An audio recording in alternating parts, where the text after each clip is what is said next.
क्या आपको भी कभी डर लगा है? अंधेरे कमरे में, अकेले या किसी अनजानी आहट से? तुलसीदास जी ने इसका उपाय बहुत पहले ही बता दिया था। आज की बजरंग बाण की चौपाई है।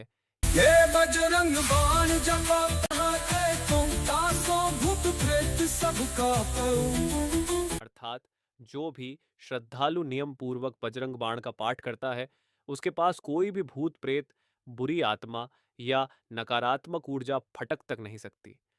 भूत प्रेत तो दूर, नकारात्मक विचार भी नहीं टिकते जब बजरंग बाण की हर पंक्ति हनुमान जी को बुलाती है।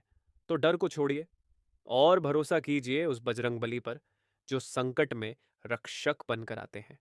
क्या आपने कभी बजरंग बाण से अपने डर को हराया है? अगर हाँ, तो कमेंट में ज़रूर लिखिए जय बजरंग बली। और इस वीडियो को ज़रूर शेयर कीजिए उन लोगों तक जो किसी अनजाने डर, अशांति या बुरी शक्तियों से जूझ रहे हैं।